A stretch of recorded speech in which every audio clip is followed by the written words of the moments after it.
Shalom.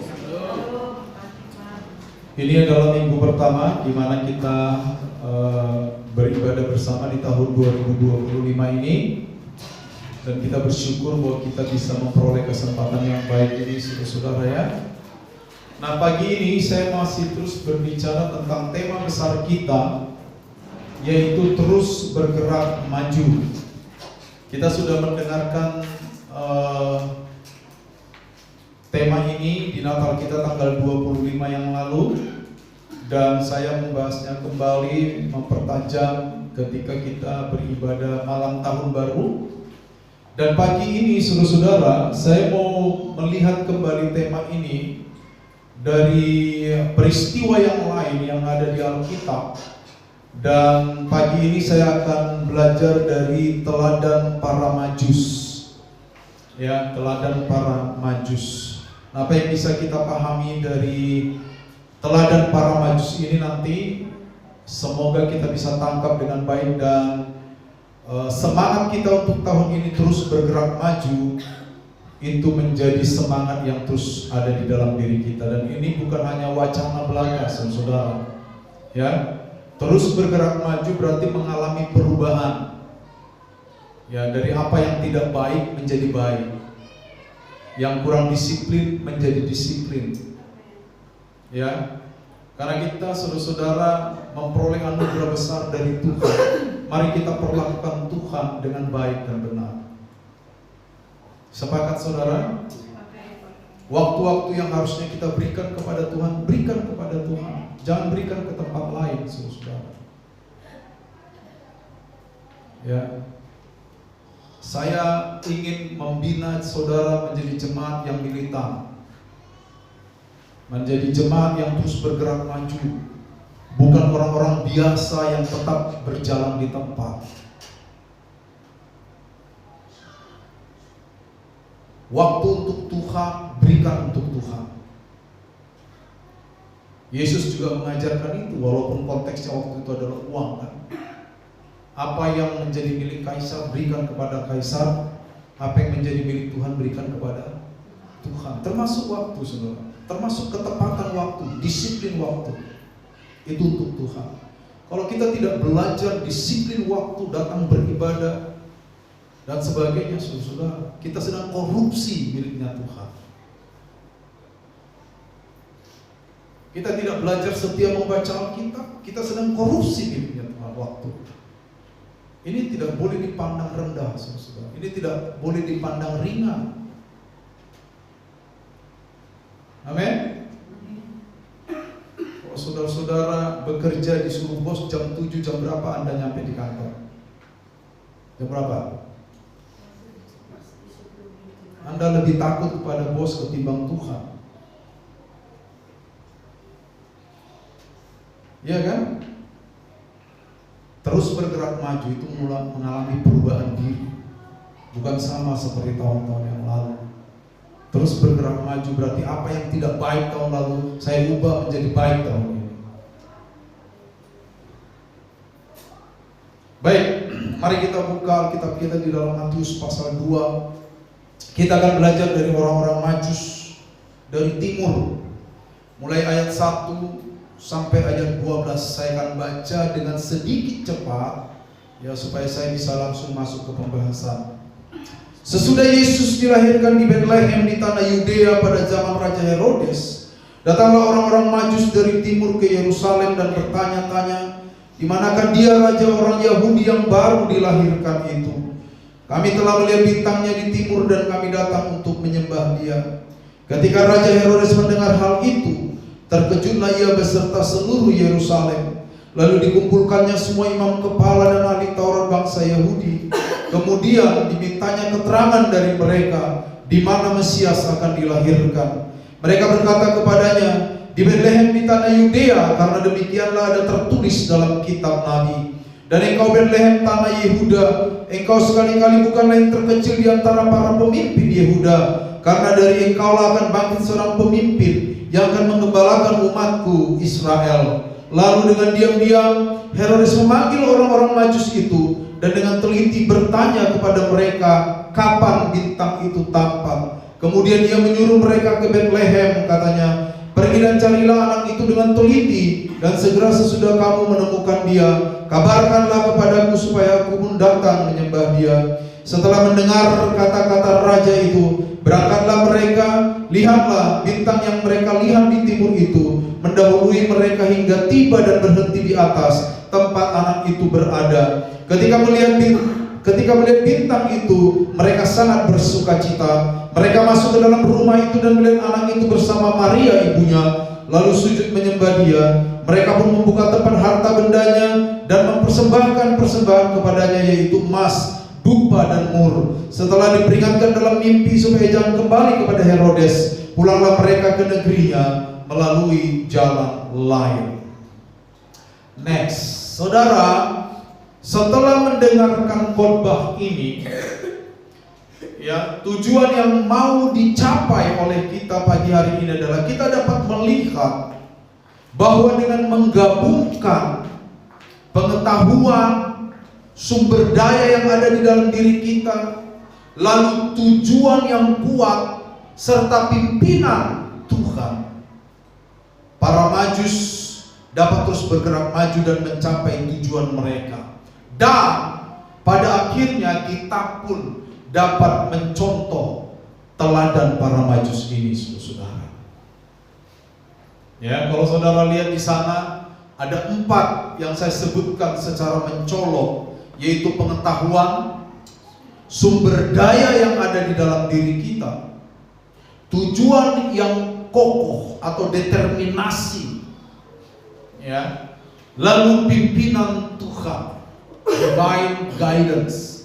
Tuhan memimpin kita. Nah, kalau kita gabungkan keempat ini ketika kita menjalani tahun 2025, maka percayalah saudara, kita akan tetap dapat bergerak maju. Tentunya kita harus memiliki pengetahuan. Pengetahuan akan apa? Firman Allah. Pengetahuan akan apa? Hikmat kehidupan. Pengetahuan itu juga bisa berasal dari sumber firman Allah, bisa juga berasal dari hikmat-hikmat yang ada di dalam dunia ini. Ya. Ketika kita memiliki pengetahuan, lalu pengetahuan itu kita gabungkan dengan resources atau sumber daya di dalam diri kita. Apa sumber daya di dalam diri kita contohnya? Kesehatan kita. Itu sumber daya, saudara. Betul? Apalagi kepintaran kita, itu sumber daya. Makanya minta kepada Tuhan supaya kita pintar. Saya kalau berdoa, ketika saya membaca Alkitab, saya selalu meminta ini di hadapan Tuhan.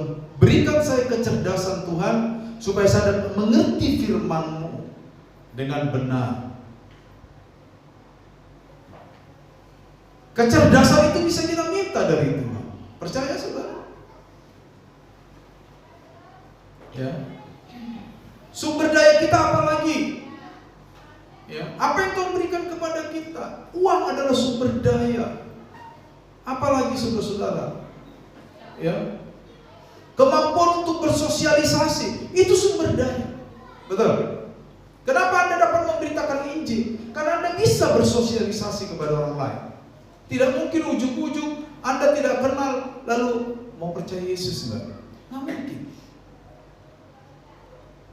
Jadi kemampuan kita bersosialisasi dengan orang lain itu sumber daya. Tujuan yang kokoh, determinasi yang tidak tergoyahkan. Apa tujuan kita secara rohani? Mengapa kita menjadi Kristen? Mengapa saya menerima Yesus sebagai Tuhan dan Juru Selamat? Itu harus jelas di benak kita. Makanya selalu kalau saya berdoa, saya selalu bilang, di dalam nama Tuhan Yesus, satu-satunya Tuhan yang benar. Kenapa saya mengaku Yesus sebagai Tuhan? Karena Yesus adalah satu-satunya Tuhan yang benar. Itu determinasi saya. Saya tahu bahwa tidak ada Tuhan lain di alam semesta ini yang bisa saya sembah, yang olehnya saya diselamatkan. Dan itu juga Alkitab berkata. Betul saudara? Di bawah kolong langit ini tidak ada satu nama pun yang diberikan kepada manusia yang olehnya kita dapat diselamatkan, tetapi hanya oleh nama Yesus. Itu saudara-saudara. Kita harus memiliki determinasi itu, keyakinan yang kokoh. Kalau kita sudah memiliki keyakinan yang kokoh, saudara-saudara, maka minta pimpinan Tuhan untuk melakukan keyakinan itu. Divine guidance, pimpinan Allah, minta. Makanya saya ajarkan saudara tentang Allah, tentang Bapa yang mengasihi kita, tentang Yesus yang berkorban buat kita, tentang Roh Kudus yang menuntun hidup kita setiap hari. Betul saudara? Itu jangan sekedar khotbah, dipahami, ditangkap kebenarannya, dikerjakan dalam hidup saudara dan saya sehari-hari.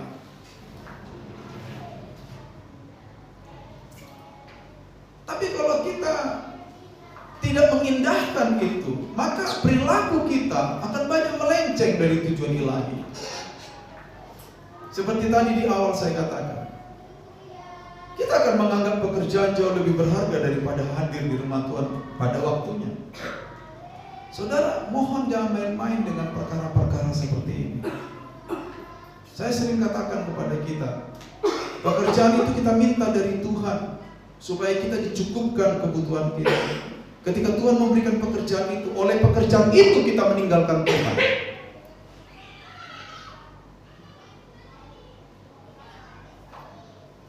Ya. Tapi kalau kita memiliki determinasi, keyakinan yang kokoh bahwa berkat berasal dari Tuhan, apa yang kita lakukan, saudara?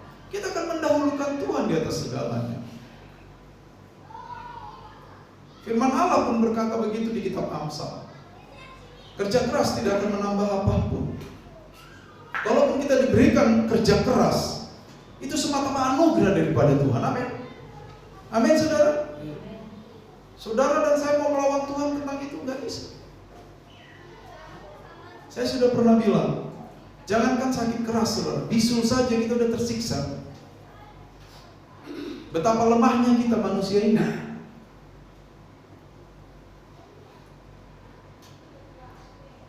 Keyakinan kita apa tentang Tuhan? Itu harus melekat. Makanya setiap kali firman Allah disampaikan, serius, konsentrasi, dengar baik-baik, jangan urus lain di gereja. Lupakan pekerjaanmu dulu ketika di gereja. Lupakan kompormu yang mungkin hidup atau mati. Makanya sebelum ke gereja, pastikan kompor mati, supaya pikiran kita nggak kemana-mana. Gereja, tempat di mana kita mendapatkan determinasi yang kuat, keyakinan yang kokoh tentang Tuhan. Kalau kita memiliki keyakinan yang kokoh tentang Tuhan, dan kita minta pimpinan Tuhan untuk menghidupkannya di dalam diri kita, hidup kita akan terus bergerak maju, saudara. Atau kita memilih yang lain, kita mau jalan di tempat. Pilihan ada di tangan kita, saudara. Betul? Pilihan sepenuhnya ada di dalam tangan kita. Ya. Sekarang kita mau melihat, next, siapa orang Majus itu? Orang Majus itu sering dikenal juga sebagai orang-orang yang bijaksana atau the wise man. Sering juga orang menyebutnya sebagai the three kings atau tiga raja. Mungkin mereka disebut tiga raja karena persembahan yang mereka bawa itu tiga: emas, kemenyan atau dupa, dan mur. Ya, tapi kita tidak tahu sampai sekarang berapa jumlah mereka. Ya, pada waktu itu mereka merupakan ahli perbintangan, astrologi, dan ini tidak bisa kita jadikan untuk melegalkan bahwa sekarang kita suka melihat ramalan-ramalan bintang. Beda. Ahli astrologi pada masa itu beda dengan ramalan di majalah-majalah yang atau di internet yang sering kita lihat. Taurus, asmara, baik-baik saja, padahal banyak yang cerai itu orang Taurus. Keuangan melimpah, ada anak bayi umur 2 tahun bintangnya Taurus, uangmu mana? Itu bukan melegalkan bahwa hari ini kita boleh percaya kepada astrologi yang masa kini. Astrologi masa lalu itu berbeda dengan apa yang kita lihat di masa modern ini. Astrologi hari ini adalah ramalan para dukun-dukun elektronik untuk mencari uang. Astrologi zaman dulu bukan. Dan itu tidak meramal nasib sudah zaman dulu. Hari ini meramal nasib. Jadi ayat ini tidak bisa kita pakai untuk kita bisa rajin-rajin melihat perbintangan itu. Bintang saya Libra, iya kan? Taurus, apalagi semua, Cancer, ya, Pisces, apalagi itu banyak. Jangan percaya kepada ramalan-ramalan perbintangan hari ini. Jadi ini beda, orang Majus ini beda. Ya, pada masanya mereka merupakan ahli perbintangan. Makanya di Injil Matius yang baru kita baca tadi dikatakan mereka melihat bintangnya di timur. Mereka melihat bintangnya di timur. Pada zaman dulu, Allah selalu bekerja sesuai dengan memakai alat yang memang umum pada waktu itu. Saya sudah pernah bilang, Allah sering memberitahukan pesannya melalui mimpi, betul? Kepada Yusuf. Berapa kali dia bermimpi, ya? Kepada Daniel, Daniel, kepada Yusuf di perjanjian lama juga Tuhan memberikan pesannya melalui mimpi. Tapi hari ini mimpi tampaknya bukan lagi alat yang dipakai Tuhan. Apa yang dipakai Tuhan agar kita mengetahui kehendaknya? Alkitab. Makanya baca Alkitab. Sekarang kita kadang terbalik. Tuhan udah kasih Alkitab, kita masih rajin nafsir mimpi.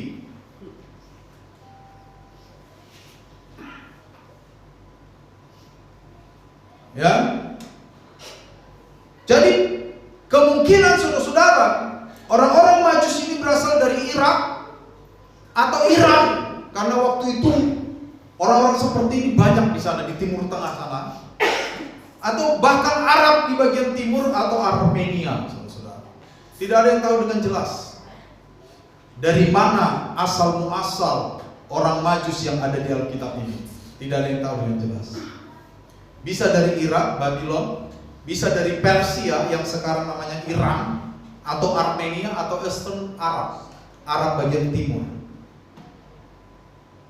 Jadi kita tidak tahu. Jumlahnya pun kita tidak tahu apakah mereka 3 atau banyak. Tapi perkiraan saya pribadi, mereka itu banyak. Karena tidak mungkin mereka melakukan perjalanan 2 tahun dengan 3 orang. Betul? Mereka pasti mungkin sebuah karavan atau banyak orang yang berjalan bersama-sama pada zaman dulu. Ya. Baik. Next. Kira-kira saudara-saudara, berapa jarak yang mereka tempuh dari tempat mereka sampai kepada menemukan Yesus? Saya coba meneliti saudara-saudara waktu saya mempersiapkan khotbah ini. Kalau mereka berasal dari Irak, mereka berjalan kaki, maka jarak yang ditempuh itu sekitar 1.600 km. Saudara tahu berapa jauh 1.600 km? Itu jauh sekali, saudara. Sini Alas saja itu 100 kilo lebih saja. Berapa lama Anda berjalan atau kita coba berjalan sini ke Alas? Butuh berapa hari itu? Tidak usah bawa beban. Kita jalan kosong-kosongan aja gitu. Haus beli air di kedai. Berapa lama kira sini Alas? 100 kilo itu. Bisa sehari nyampe? Hah? Bisa? Tidak bisa. Pinggang pegel, betis bengkak. Oke lah, hari ini kita kesehatan kurang baik dibanding orang zaman dulu. Ya kan? Wah, luar biasa. Apalagi mereka tuh bawa beban, saudara. Bawa pasukan, karavan, bawa bekal makanan, betul? Dulu, zaman Yesus 2000 tahun lebih yang lalu, itu bekal makanan tidak ada di pinggir jalan, saudara. Kalau capek singgah di rumah makan Padang, nggak ada. Jadi mereka harus betul-betul mengatur hidup mereka sedemikian Rumah sakit puskesmas tidak bertebaran di pinggir jalan. Jadi mereka harus mengatur ritme jalan kaki mereka. 1.600 km kalau dari Irak. Kalau dari Iran lebih jauh lagi, 2.240 km. Kalau dari Arab 1.920 km. Paling dekat tuh kalau mereka dari Armenia, hanya 1.120 km. Tetapi apapun itu di atas 1.000 kilo, betul? Mereka berjalan dengan begitu banyak muatan. Jadi waktu mereka melihat bintangnya di timur, orang-orang Majus ini melihat bintangnya di timur, dan mereka mulai menyiapkan segalanya karena mereka yakin itu bintang sedang menunjukkan satu tanda yang mereka yakin bahwa itu seorang raja telah lahir, betul? Mereka melihat bintangnya di timur, mereka percaya itu raja sudah lahir. Dan raja bukan sembarang raja. Makanya mereka jalan. Mereka mempersiapkan semua. Tadi di awal saya katakan ada pengetahuan, ada sumber daya, ada tujuan yang kokoh, determinasi, dan ada pimpinan ilahi. Betul? Mereka mempersiapkan semuanya. Mungkin mereka memanggil teman-teman yang tahu rute menuju mengikuti bintang itu seperti apa. Tantangan-tantangan yang bakal mereka hadapi di jalan apa saja. Jangan pernah berpikir bahwa jalan-jalan pada waktu itu sama dengan jalan-jalan di Sumbawa hari ini. Hari ini jalan sudah diaspal, ada lampu merah. Zaman dulu jangankan lampu merah, lampu kelap-kelip pun tak ada. Jadi satu-satunya petunjuk yang mereka ikuti apa? Bintang. Dan mereka mempersiapkan segalanya. Mereka mempersiapkan pengetahuan, sumber daya yang ada. Ya. Saudara, kalau mereka berjalan, sumber daya yang mereka butuhkan, makanan dibuat dari apa? Harta benda mereka korbankan. Dan saudara tahu, mereka mempersiapkan persembahan khusus untuk bayi Yesus. Apa itu?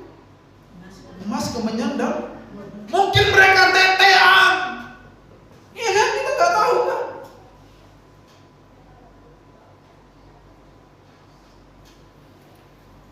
Kemenyan bukan kemenyan kayak sekarang. Kemenyan zaman dulu itu berharga, saudara. Mur bukan mur yang kalau kita buka roda. Bukan itu mur yang mur itu sejenis ini apa? Rempah-rempah.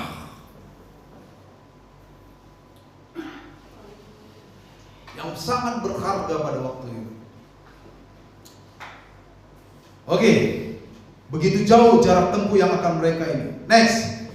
Sehingga perjalanan yang mereka tempuh dari tempat mereka berasal ke tempat Yesus berada pada waktu itu membutuhkan waktu kurang lebih 2 tahun dengan semua rintangan dan kompleksitas yang mereka hadapi di jalan. 2 tahun.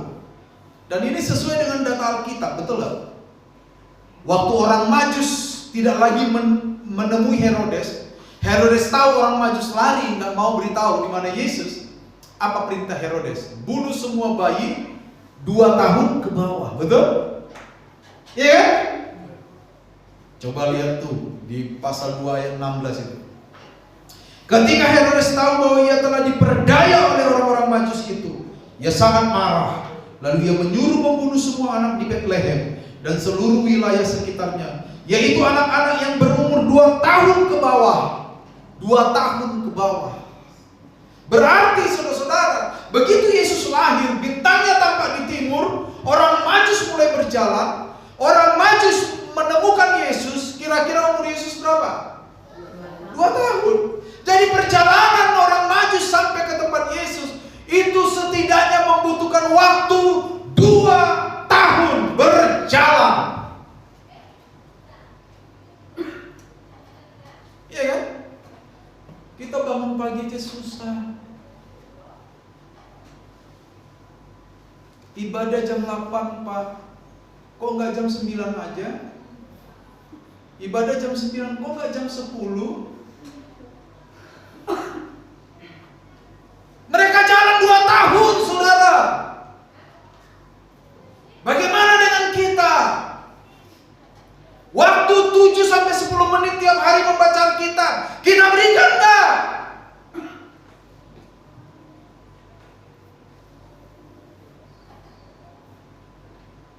Iya kan?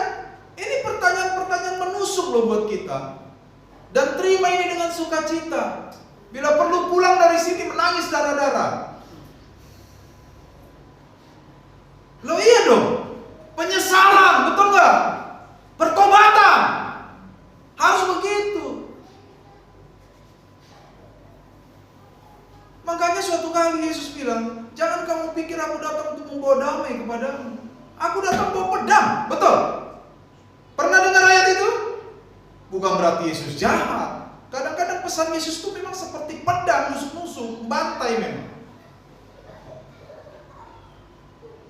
Tujuannya apa?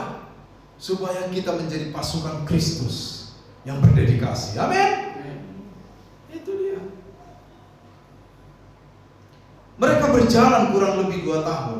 Saudara bisa bayangkan tuh, imagine. Apa semacam imajinasikan coba. 2 tahun jalan. Bawa beban. Bawa rombongan. Apakah mereka tidak makan selama 2 tahun jalan? Mereka makan. Dari mana biaya mereka makan? Mereka persiapkan. Apakah tidak ada tantangan di jalan? Nanti kita akan lihat, coba lihat.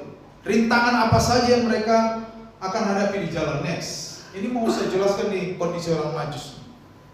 Saya kemarin searching, kira-kira rintangan apa saja yang orang Majus bakal alami di jalan pada masa itu. Bukan pada masa sekarang loh. Jangan bayangkan masa sekarang. Masa sekarang kita ke Lombok naik apa itu namanya? Kapal apa itu? Lorena apa? Apa yang 7 itu apa? Kirana 7. Iya kan? Jalan ke Mataram, naik kapal ke sana sampai kita Surabaya. Enak kita, bisa karaokean di dalam, betul nggak? Hari itu rintangan apa saja yang dihadapi oleh orang Majus? Yang pertama, rintangan dari alam. Ya, pergantian cuaca di daerah Timur Tengah itu luar biasa. Hari siang lebih 50 derajat Celcius, malam di bawah 0 derajat Celcius. Saudara bisa bayangkan ini? Pergantian cuaca yang begitu ekstrim. Gimana? Kita di Sumbawa 22 derajat aja udah pada menggigil, betul nggak? 22 derajat loh itu, menggigil nggak? Karena kita biasa hidup 34-36 derajat di siang. Orang Timur Tengah, orang Palestina biasa hidup 50 derajat lebih di siang hari. Harusnya saudara-saudara malam 30 derajat mereka udah menggigil. Ini 0 derajat. Bayangin bagaimana? Ekstrim enggak? Ekstrim cuacanya, alam begitu ekstrim. Ya, belum lagi kalau mereka melewati padang gurun.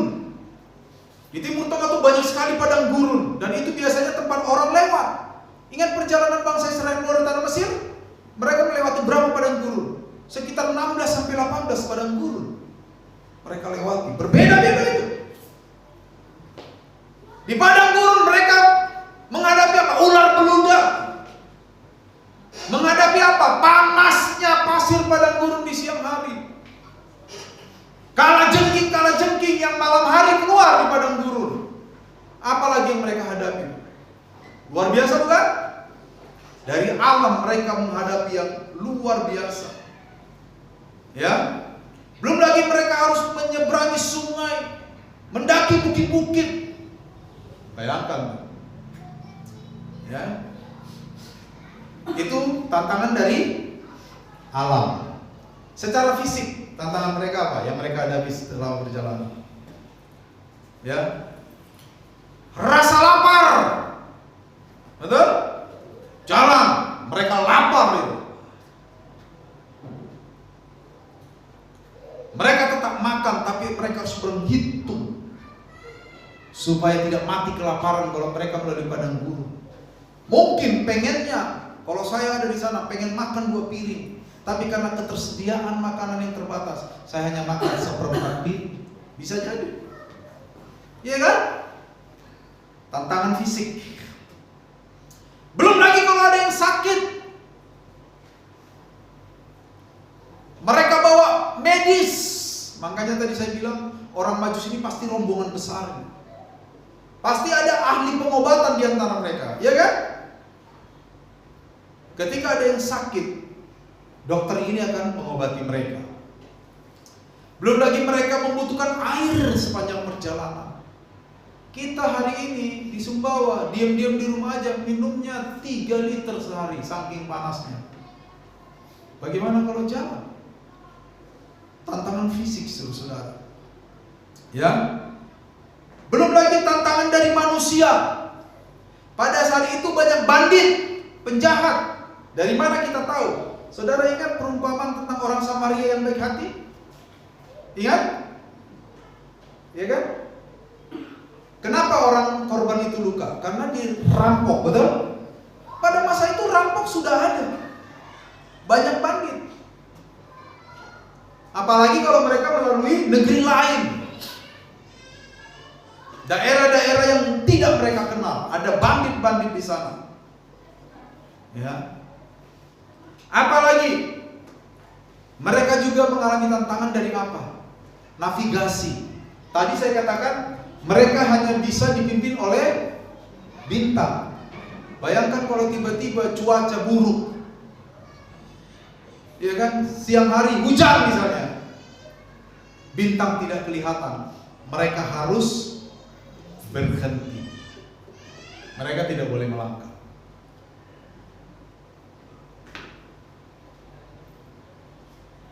Kalau bintang tidak kelihatan, mereka berhenti. Perjalanan tertunda.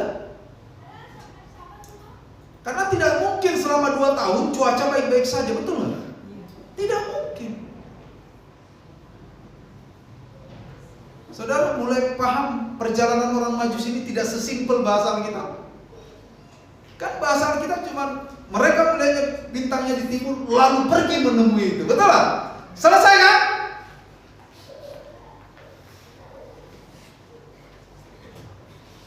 Tetapi apa yang terjadi, saudara-saudara? Next, pada akhirnya mereka toh mencapai tujuan mereka, betul? Mereka sampai di Bethlehem, tempat bayi Yesus dilahirkan.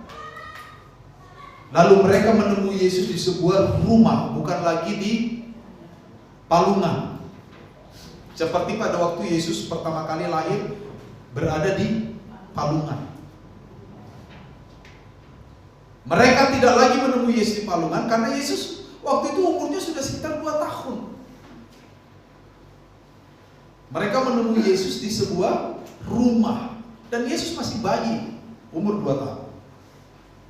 Sekitar. Mereka mencapai tujuan, mereka bertemu dengan Yesus dan tujuan mereka tercapai yaitu mereka menyembah Yesus. Baik kan? Karena mereka datang untuk menyembah Yesus kan? Tercatat dari apa yang kita tadi baca. Setelah mereka menyembah Yesus, mereka memberikan kepada Yesus apa yang mereka siapkan, yaitu persembahan mereka, emas, dupa, dan mur. Tujuan mereka tercapai. Pertanyaan saya, dengan semua penjelasan saya tadi tentang orang Majus, apa yang menyebabkan mereka akhirnya mencapai tujuan mereka? Karena mereka terus bergerak maju. Tantangan ada, halangan ada, dari bandit, cuaca, penyakit, rasa lapar, haus, capek, uang mereka korbankan, harta benda mereka korbankan, semua ada. Tapi coba mereka akhirnya nyerah di tengah jalan. Wes capek weh. Udahlah. Udah setahun mereka jalan nih, setahun nyerah mereka. Udahlah, nggak usah lanjut. Mundur mereka. Apa yang terjadi? Mereka tidak akan pernah mencapai tujuan mereka. Satu-satunya alasan kenapa orang-orang Majus ini pada akhirnya mencapai tujuan mereka, menemukan bayi Yesus yang berumur sekitar 2 tahun, menyembah dia seperti keinginan mereka, lalu memberikan persembahan kepada Yesus seperti niat mereka. Satu-satunya alasan adalah karena mereka terus bergerak maju. Nah, ini pesannya bagi kita nih. Makanya judulnya tadi adalah teladan para Majus. Terakhir, next. Ini yang saya katakan di awal tadi, saya ulang lagi di akhir. Dengan menggabungkan pengetahuan, sumber daya, tujuan yang kokoh, determinasi, dan pimpinan Tuhan, semua orang percaya dapat terus bergerak maju dan mencapai tujuan yang telah ditetapkan Tuhan bagi dirinya. Masih ingat kan Filipi 3 ayat 13 kemarin bagian B? Dan berlari-lari kepada tujuan, yaitu hadiah dari Tuhan. Apa itu? Hidup yang kekal. Paulus menggambarkannya dengan kata berlari-lari. Sesuatu yang dirindukan, sesuatu yang dilakukan dengan passion, dengan semangat yang menyatu dengan dirinya. Ini pesan buat kita pagi hari ini. Semua orang percaya bisa bergerak maju. Dan ini tidak sekedar bicara tentang kerohanian. Ini juga bicara tentang hidup kita setiap hari. Kalau Anda bekerja, Anda tidak menikmati pekerjaanmu, Anda tidak senang dengan pekerjaanmu, keluar dari pekerjaan itu. Karena Anda tidak akan bergerak maju.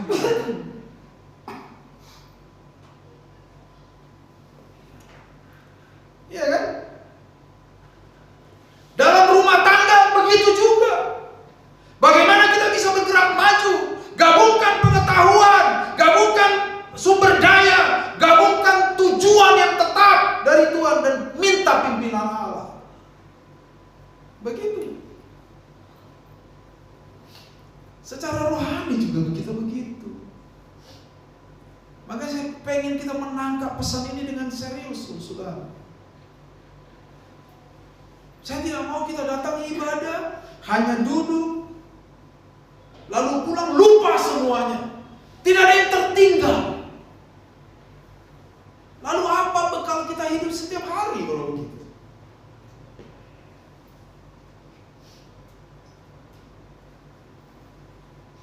Iya kan? Saya sudah pernah jelaskan, Ulangan pasal 6 ayat 4. Shema Israel, ya kan, dengarkanlah hai orang Israel, Tuhan itu Allah kita, ya kan? Adonai Elohim, Adonai Echad, Tuhan itu Esa. Lalu kalimat di bawahnya itu tidak boleh dilepas, ya kan? Ve'ahavta et Adonai, kasihilah Tuhan Allah Elohim dengan segenap hatimu, bekol lefafta, hati, segenap jiwamu, bekol nafseka, nafas, dan segenap akal budimu, bekol meodeka. Kata meodeka di sana dalam bahasa Ibrani itu juga merujuk kepada sumber daya. Kasih Tuhan Allahmu dengan semua sumber dayamu. Begitu cara kita mengasihi Tuhan, saudara, dengan semua sumber daya.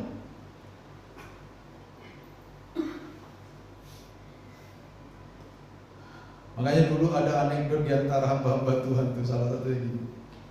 Orang tua Kristen katanya, kalau anaknya pintar, mungkin ya, kamu harus jadi dokter, ya kan gitu kan? Kamu harus jadi insinyur, kayak Sidul. Kamu harus jadi apa? Astronom. Pokoknya hebat. Anaknya yang kurang, kamu kirim sekolah teologi saja. Kasih Tuhan yang kurang-kurang. Iya kan? Waktu kita persembahan juga kadang gitu tuh. Ah, Bapak ini mulai bahas uang nih, ya sedikit-sedikit lah. Bapak kan? Yang paling kecil ini loh untuk Tuhan. Kira-kira begitu kan kadang-kadang. Gak semua juga sih memang. Saudara tahu, saudara pasti proses dalam gak gitu juga sih. Gak semua begitu. Kerap kali begitu. yang kurang baik untuk Tuhan, betul? Ya kan? Afkir, kasih gereja. Salah enggak ngasih afkir ke gereja? Enggak, tapi kalau cuma itu motif kita salah.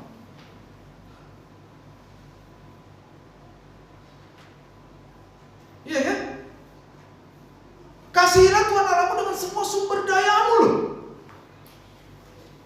Karena semua yang ada pada kita itu berasal dari Tuhan.